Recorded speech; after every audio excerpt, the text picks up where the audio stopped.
막걸리 한잔 하면서 네, 그죠? 저같이 네, 해야 되는 시간입니다.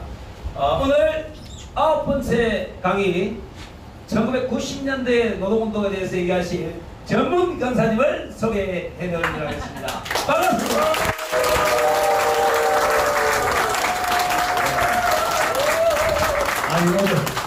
지휘자님 오시니까 분위기가 훨씬 좋은 것 같습니다. 네. 네.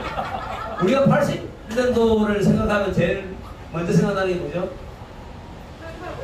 80년도 88올림픽 지금 네. 5.18 또 6.18 또 7.89 노동자 대투쟁 요 세 가지만 하면 안 되겠습니다. 요 세 가지는 정확하게 기억을 해야 된다. 이 말씀 드리면서 90년도로 한번 넘어가도록 하겠습니다. 87년 노동자 대투쟁 이후에 우리 현장에는 전체적으로 노동조합이 특히 민주노조가 부흥하는 시기 아니겠습니까? 그래서 민주노조가 전국적으로 만들어지면서 이 만들어진 조직이 우리끼리 싸우는 것이 아니라 함께 싸우자 이렇게 하면서 조직적으로 묵히게 됩니다. 그게 1990년 1월 22일 때는 바야흐로 왔습니다. 뭐가 왔을까요? 민주노총 앞에 혹시 무슨 조직이 있는가 들어보신 분? 예? 민주노총 앞에 뭐 이야기 들어본 거 없어요? 그것은 유명한데 석자 전노협. 그렇습니다. 전노협이 90년도 1월 20일에 만들어집니다. 이 전노협은 지역별로 지역 조직과 업종별 조직과 그 다음에 대기업 사업장을 중심으로 해서 노동조합이 만들어진 거죠. 그래서 혹시 마창노련 들어봤습니까? 네. 예, 마창노련 소속이었습니까 당시에? 네. 예. 우리 이현우 동지하고 우리 전혜연 동지는 마창노련 소속입니다. 박수 한번 부탁드리겠습니다. 그 당시에 전노협을 이루는 가장 큰 중심축이 마창노련이거든요. 마창노련 깃발을 보면 어떻게 생기냐면 마산 상원에서 햇빛이 쫙 뻗어나가는 이런 표시를 한 한반도에다가 그 표시라는 깃발이에요. 아주 건방진 깃발이죠. 하여튼 1990년 1월 20일 날 전노협이 만들어지게 되는데 그래서 지역별 마창노련 같은 각 지역별 조직과 그 다음에 기업별 지부 이런 거, 그 다음에 회사로 놓고 보면 현대, 그 당시 현대그룹사 이렇게 해서 노동조합이 만들어지면서 조직을, 작은 조직들을 크게 모아나가는 과정이 있었고요. 근데 전노협에는 지역별 조직하고 기업별 조직밖에 들어가지 않고 현대사는 그 당시에는 빠지게 되는 그런 과정이 있었습니다. 어쨌든 전노협은 민주노총이 만들기 전까지 전국적인 우리 민주노동운동의 노조운동의 중심축을 가지면서 정권과 대항하는 투쟁들을 했다 이렇게 기억하시고요. 그 다음에 5년 뒤에 1995년도에 뭐가 생깁니다. 뭐가 생겼을까요? 여러분들이 잘 아는 민주노총 창립을 하게 돼요. 민주노총 창립은 95년 11월 11일을 하게 되는데 이때가 언제입니까? 11월 10일 정도 생각하면 뭐가 생각납니까? 또 내가 전세 누가 하겠습니까? 처음 듣는 잘하는데 박수 부탁드리겠습니다. 그래서 전세련사 기념일을 맞춰서 전국 노동자들을 개최하고 95년도 우리가 지금 몸담고 있는 민주노총이 만들어집니다. 그래서 민주노총에는 지금 현재 여러가지 지역 조직과 산별 조직 이걸 총해서 민주노총이 만들어졌다 이렇게 아시면 될 것 같고요. 또 하나 우리가 꼭 기억해야 될 게 있는데 97년도에 뭐가 있었을까요? 네? 96년도? 96년도, 97년도가 우리 지금 노동운동의 새로운 전환점이 되는 해였다 이렇게 보시면 되겠습니다. 하나는 96년도에서 97년도 넘어가면서 전노협을 중심으로 해서 우리가 투쟁을 하게 되는데 그때 뭐 했냐면 노동법 개정투쟁이라 해서 흔히들 노개투라고 하는데 노동법 개정투쟁이 전국적으로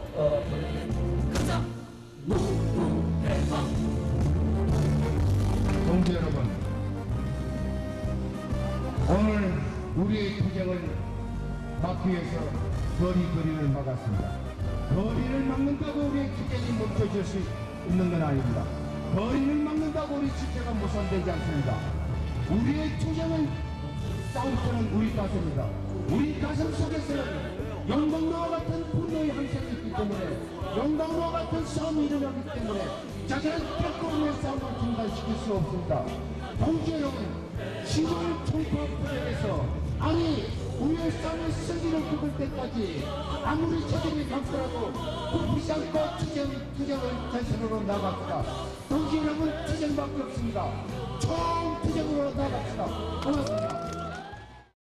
그래서 이 전국적인 투쟁 속에서 노동법 개정 투쟁을 하는데, 분단 이후, 한국 전쟁 이후에 정치적인 사안을 걸고 전국적으로 이겼던 노동자들이 처음으로 이겼던 그 투쟁이기 때문에 여러분들 노개투 노동법 개정 투쟁은 꼭 기억을 해야 되겠다, 이런 이야기입니다.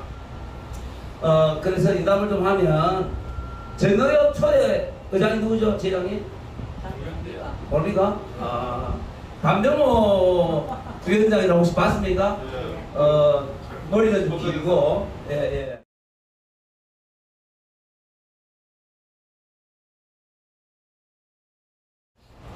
그분하고 저하고 이제 깜빵 동기거든요. 근데 그분이 동학은선에서 노받아신 분이에요. 우리가 흔히 이야기하면, 지금 얘기하면 건설로죠. 거기서 시작해서 전노엽 위원장까지 왔으니까 굉장했죠. 그러면 전가를 보니까 어떤 전가가 있냐면 도박 전가가 있더라고요. 도박 전가. 그래서 이분이 도박 전가가 왜 있느냐 이렇게 보니까, 옛날에 수박 장사할 때 우리가 80년도 얘기하면서 제가 수박 얘기했잖아요. 수박을 밭대기로 파는 이런 일들을 하는데, 이 밭대기를 팔고 사고 하려고 하면은 뭉텅이 돈이 있어야 되잖아요. 현금이 있어야 돼. 그래서 80년대 중반에 우리 집 수박 한 동을 파는데 얼마? 80m 길이에 500만 원 받았다니까. 그러면 현금이 최소한 몇천만 원 있어야 수박을 살 거 아니에요. 그래서 돈이 좀 있었다 보니까 그 틈을 타서 노름을 해봐야겠다. 그래가지고 안에서 우리가 서로 정가를 비교하다 보니까 도박 정가가 있어서 웃었던 일이 있고요. 담병호 위원장의 딸이 있습니다. 딸이 있는데, 그때 제가 91년도에 군산교에서 같이 있었는데, 그때 담병호 위원장님 따님 단정미라고, 얘가 초등학교 한 4, 5학년 정도밖에 안 됐거든요. 그런데 어느 날 이 양반이 검사가 돼서 들어온 거예요. 그래서 창원에서 투쟁할 때 담당 검사가 누구냐면 단정미다. 네. 그래가지고 단정미 검사가 아버지한테 전화했겠죠. 아빠, 강인석이라는 사람 알아? 담병호 위원장이 잘 알지.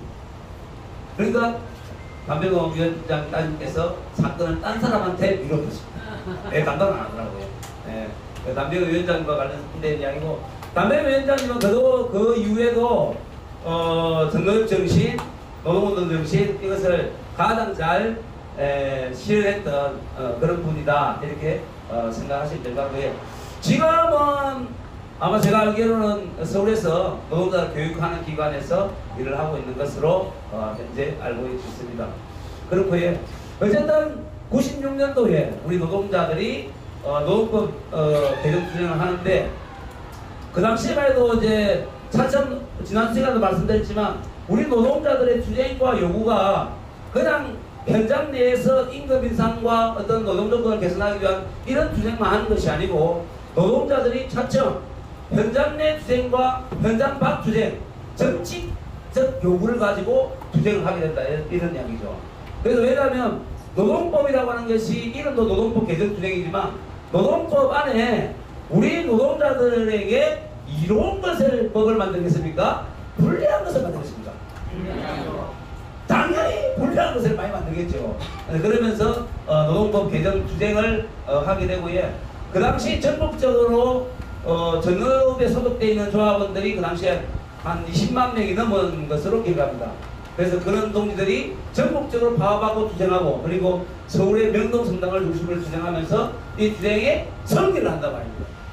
그래서 우리 전노역 여기 출신들 두 분 계시니까 다시 한 번 더 그동안 욕봤다고 힘차게 박수 부탁드립니다. 그래서 90년도에는 실제로 노동자들이 공장 안에 임금과 노동 조건을 개선하기 위한 투쟁과 바깥의 정책 요구를 건 투쟁들이 동시에 진행되었다 이렇게 보시면 될 것 같고요. 97년도에 어떠한 일이 있었냐, 이게 이제 오늘날의 우리의 모습이 있는 거예요. 오늘날의 우리의 모습이 있는 거예요. 왜냐하면 97년도 전 여러분들 기억하는 게 뭡니까? IMF가 뭡니까 도대체? IMF가 뭐죠? IMF가 왔다, IMF 당했다, IMF 이기겠는데 뭐예요? 네, 국제통화기금이 은행 역할을 하는 그냥 국제통화기금, 줄여서 IMF예요. 이 IMF의 대장이 누굴까요? 우두머리가 누굴까요? 강씨. 깡부시. 누구예요? 깡부시. 깡부시. 깡부시. 깡부시. 네. 종조가. 아이고 진짜 집중하는데 알게 많아요. 박수. 네. 그래서 실제로 국제통화기금이라고 하는 것이 그 우두머리가 누구냐 이게 굉장히 중요한 거죠. 예를 들면 나토의 우두머리가 누굽니까? 나토의 우두머리 누굽니까? 그것도 몰라요. 조선아 전체의 우두머리 누굽니까? 예? 그걸 안 해. 나는 또 조선아 전체의 우두머리가 미국 대통령이었다고. 그래서 국제통화기금이라고 하는 것이 우리가 IMF 위기, IMF 사태가 터졌다고 이야기를 하는데 그때 우리 대한민국에는 어떠한 상황이 벌어졌냐면 온 나라가 이제는 망했다, 큰일 났다, 다 죽었다 뭐 이렇게 이야기할 때죠. 그래서 국민들에게 뭘 거뒀습니까? 국민선동을 거뒀습니다. 그래서 그 국민선동 어떻게 거뒀냐? 돌반지, 결혼반지 다 국민선거로 내놨죠. 국민들이. 그래서 우리 그 당시에 국민들은 우리가 너무 게을러서 우리가 행편에 살아서 우리가 나라가 망했구나 이렇게 하면서 국민들이 돌반지도 팔고 결혼반지도 팔고 이렇게 국가에 건너가는 상황이었는데 그 당시 어떤 상황이 벌어졌느냐 이게 중요하겠죠. 우리가 외세라고 이야기하는 미국이라고 하든지 뭐 일본이라든지 이런 것들을 일본 제국주의라는 표현을 쓰잖아요. 그렇게 썼는데 아무 문제 없죠. 누가 뭐 일제이라면 이상하게 생각하지 않습니까? 없죠? 그런데 미제 하면 좀 어떻게 느끼십니까? 어떻게 느끼시죠? 미제 좋지. 근데 우리가 익숙하지 않은 거예요. 지난번에 말씀드렸듯이 우리가 80년대까지만 해도 미국 놈만 이야기하면 완전히 국가방법으로 잡아넣기도 했기 때문에 그래서 미국이라고 하는 나라는 엄밀하게 이야기하면 제국주의죠. 제국주의라고 봐야 되고 그런데 그 제국주의가 사실은 IMF 국제통화기금을 좌지우지하고 있었기 때문에 우리가 이거 확인하고 두 번째 우리가 제일 처음에 원조에서 차관단이 뭐였습니까? 직접 투자. 그래서 실제로는 예전에는 직접 투자를 통해서 신자유주의라는 이름으로 우리 국내 자본이 유출을 시키고 있는 그런 상황이었다는 거죠. 그러니까 여러분 IMF라고 하는 게 위기가 왔다. 뭐냐면 정상적으로 경제가 돌아가고 있는데 외국 자본이 차지하는 비율이 많기 때문에 이 외국 자본은 한 번에 쑥 빼면 어떻게 됐습니까? 나라가 망해본다니까. 나라가 주저앉아 본다. 우리 지난번 그런 얘기 했잖아요. 미국에서 기침하면 여기 도박 걸린다고 그런 상황이 벌어진 거죠. 그러면서 실제 IMF 위기를 그냥 자연스럽게 온 것이 아니라 이런 신자유주의 외국 자본들이 그 자본을 가지고 한마디로 장난쳤다 이렇게 보시는 거죠. 그러니까 우리나라 사람들은 나라가 망했다고 겁내고 이렇게 하는데 실제로 그 배후에는 이런 그 당시에 한국 자본을 재편성하려고 하는 이런 움직임이 있다. 두 번째는 노동운동이 87년부터 노동운동이 급성장하면서 90년도 중반까지 그 당시에 우리 노동운동이 전 세계에서 모험 가는 노동운동을 했다고 이야기하고 전국 노동자 대회나 이런 데 가면 많은 외국인들이 전국 노동대에 찾아오게 됐거든요. 그러니까 이 점차적으로 발전하는 이 노동운동을 어쨌든 좀 정리를 해야 되겠다. 이런 두 가지 의도를 가졌다. 이렇게 봅니다. 그래서 그 당시에 국제통화기금이 대한민국 정부에 공식적으로 요구한 것은 뭐냐면 첫 번째는 정리해고를 자유롭게 하는 거예요. 그 다음 뭡니까? 고용 형태를 자유롭게 하는 거예요. 이것을 공식적으로 IMF에서 요구를 하게 됩니다. 그 결과 어떤 결과가 나왔느냐 이거죠. 어떤 결과가 나왔겠습니까? 그러니까 정리해고를 자유롭게 하니까 이제는 노동조합을 통해서 투쟁하고 하니까 해고가 자유롭지 않잖아요. 그러니까 이것을 정리하고 해서 해고를 자유롭게 할 수 있는 이런 조건을 만들어버리고 고용 형태를 좀 더 자유롭게 했다는 건 뭡니까?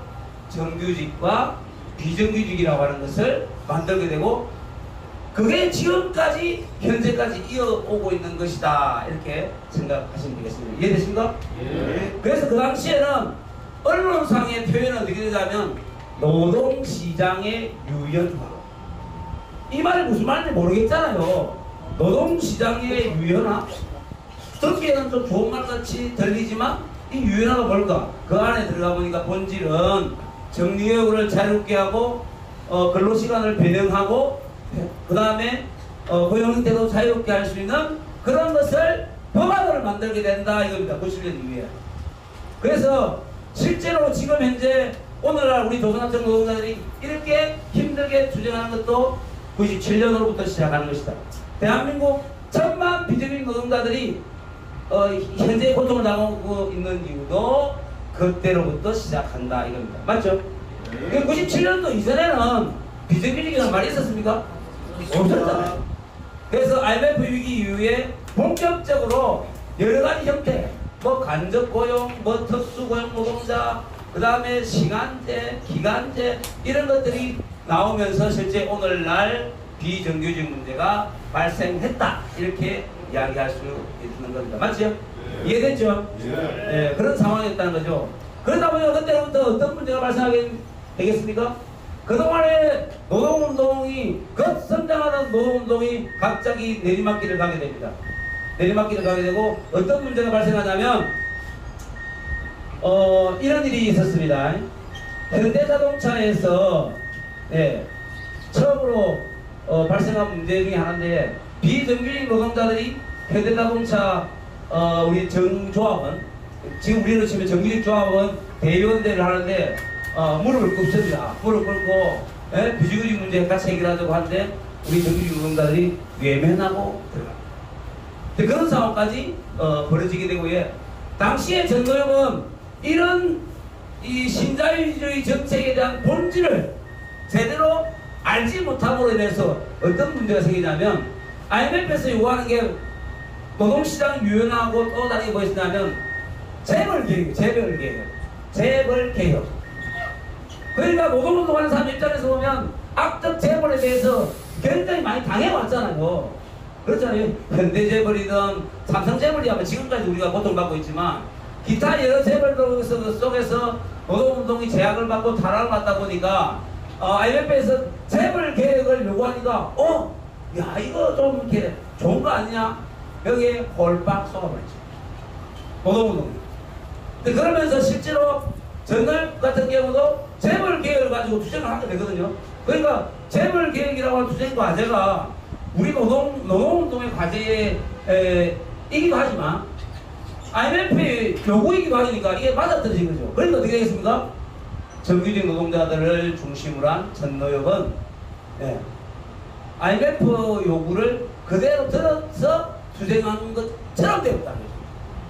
그러니까 결국에는 정계해고자라든지 이런 비례근로제라든지 이런 것들을 다 그냥 법 통과돼 버리고 합의해 버리는 상황이 벌어지고 겉으로는 재벌개혁이라고 하는 그 투쟁을 하게 되는 거죠. 그러니까 결국에는 노동운동이 굉장히 새로운 위기에 봉착하게 됐다 이겁니다. 그래서 97년도 이후에 IMF 위기에 실제로 이런 흐름들이 형성이 되면서 우리 노동운동은 상당한 위기에 처하게 되고, 비정규직 노동자는 그 당시에 어떻게 했겠습니까? 노동조합이라도 제대로 있었겠습니까? 없었죠. 노동조합도 없죠. 그런데 비정규직 노동자들이 끊임없이 100만, 200만, 300만 계속 늘어나는 거야. 노동자였던 특수고용 노동자로 불려지는, 현재 불려지는 사람들, 그 다음에 시간제, 파트타임을 시작해서 비정규직 노동자는 급속하게 늘어났지만 실제 노동조합으로 뭉치지 못했다 이겁니다. 그러니까 정규직과 비정규직의 차별이 점차적으로 극대화되면서 사실은 비정규직 노동자는 그 어떤 것에도 기대지 못하고 홀박 당하게 되는 이런 상황이었다. 그래서 97년부터 오늘날까지 우리 비정규직 노동자들은 이런 고통에서 헤어나지 못하고 있고,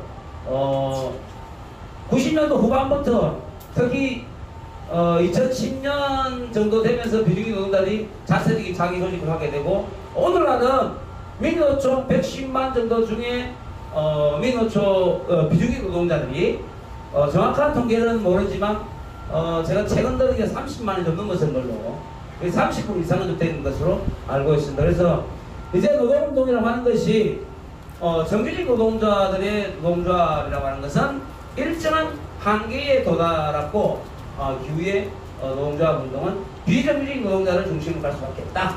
이렇게 생각을 하고, 지금도 이것은 현재 진행으로 계속되고 있다. 이렇게 보시면 될 것 같습니다. 이해됐습니까? 네.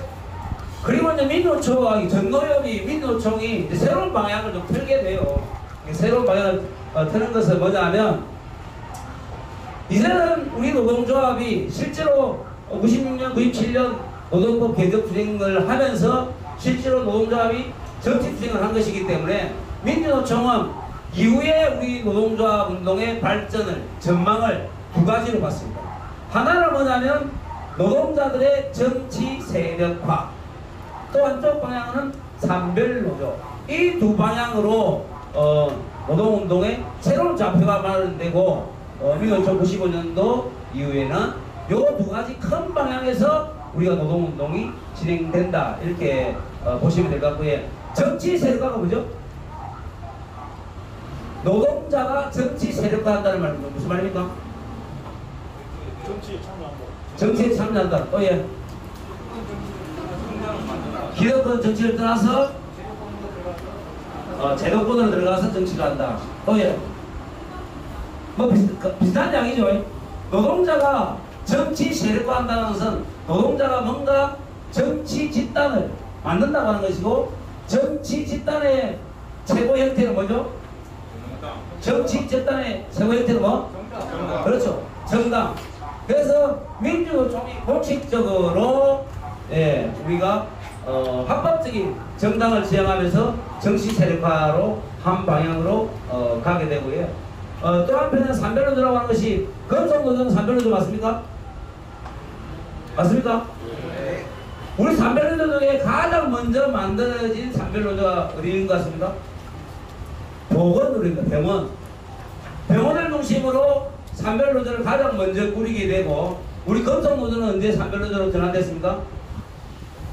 금속노조는 2001년도에 전환되게 됩니다. 그래서 전체적으로 산별공공부터 시작해서 그 다음에 아까 얘기한 보건, 금속 등에서 업종이 비슷한 산업별 노동조합을 그때부터 만들게 되었다 이겁니다. 그래서 두 가지 방향에서, 하나는 정치 세력과 하나는 산별노조로 이렇게 되면서 민주노총 운동이 한 단계 발전하는 모습을 보이게 되고요.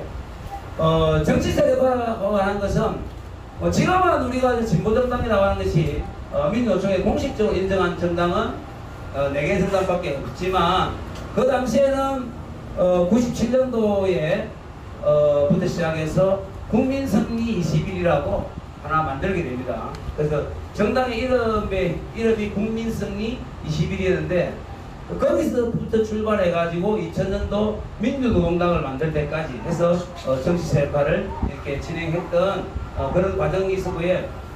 초대 민주노총 위원장이 누구죠? 민주총회장이 누구였을까요? 예, 권영길 들어봤어요? 예. 우리가 보통 권영길 전 의원의 나이가 올해 한 80쯤 됐었거든요. 80쯤 됐었는데 어쨌든 그분이 언론노조 출신 아닙니까? 서울신문 기자 출신인데 그분이 초대 민주총위원장을 했고 당을 만들 때 민노동당 대표자고 이렇게 이런 방향으로 간 거죠. 그래서 어쨌든 민주노총이 이 정치 세력화를 통해서 결과적으로 얻으려고 했던 것은 그래서 그동안에는 보수 정권이 국회를 구성하고 있었기 때문에 우리 노동자의 목소리를 국회에 전달하자. 법을 만드는 국회에 들어가서 우리의 목소리를 내자. 단 한 명이라도 국회의원 만들어서 들어가자. 이렇게 해서 당을 만들게 된 게 2000년도 이후니까 2000년도 이후는 내일 하도록 하고요. 정리하면 90년도는 우리가 지금까지도 봐왔지만 우리 노동자 운동이라는 것이 노동운동이라는 것이 한 방향으로 직선으로 이 상승하는 이런 것이 아닌 거죠. 예. 이런 것이 아니고 나선형 아시죠? 나선형 아시죠? 나선형. 예. 요렇게 하면서 상승하는 건데 실제로 1945년부터 우리가 80년대까지 과정만 봐도 우리 노동자들의 노동운동은 그때마다 위기가 있었고 그 위기를 넘어서서 전반적으로는 발전 방향으로 가고 있다. 그리고 노동운동의 발전 이 궤도는 이런 나선형으로 이렇게 발전하고 있다. 이런 됐습니까? 네. 그게 핵심. 그래서 90년도 운동에 우리가 볼 만한 이야기는 실제로 전원 결성과 민노총 결성을 통해서 볼 수 있는 것은 노동자들이 조직적으로 뭉치지 않으면 절대 싸워서 이길 수 있다. 없다는 것을 실전적으로 확인한 자리이다. 이런 거고요. 그리고 노동운동이 임금과 노동조건만 개선하는 것이 아니라 실제로 정치권을 바꾸고 세상을 바꾸는 데 뭔가 기여해야 된다. 이런 것이 90년대 주요한 내용이었다. 이런 거고요. 그 다음에 우리가 우리나라도 원화청 관계에 있다고 얘기했잖아요. 이 원화청 관계 속에서 신자유주의, 정확하게 이야기하면 외국 자본의 한국 경제의 하청 경제 구조를 만든 이 상황 속에서 언제든지 우리의 경제는 흔들릴 수 있고 자빠질 수도 있고 뭐 이런 상황들은 계속될 수 있다. 이런 과정도 우리가 한번 눈여겨봐야 될 문제고요.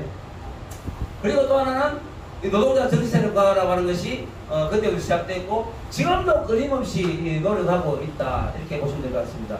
그래서 이게 90년대 우리 노동운동의 핵심적인 내용이라고 할 수 있겠습니다. 이해됐습니까? 예. 그래서 이번 대통령 선거할 때 그런 혼란들이 좀 있잖아요.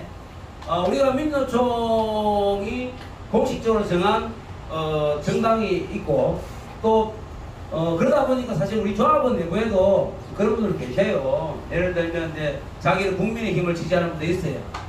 그리고 더불어민주당 지지하는 분도 있고 여러 가지 경우가 있긴 하지만 그것은 충분히 존중되어야 된다. 이렇게 생각하고 다만 우리 노동자의 운동이 노동운동이 발전해서 뭔가 향후에 우리가 목표로 하고 하는 것은 결국에는 우리가 흔히 이야기하는 세상을 바꾸는 거예요. 그래서 이 세상을 바꾸는 과정에 우리가 뭘 할 것인가는 그때 상황에 따라서 조직적으로 오늘에서 결정하면 되겠다 이겁니다. 됐습니까? 예. 그래서 90년도 정리하고 내일은 2000년부터 지금까지 우리 노동운동이 어떤 흐름으로 가져가고 있는지 이런 것들을 이야기하도록 하겠습니다. 수고하셨습니다.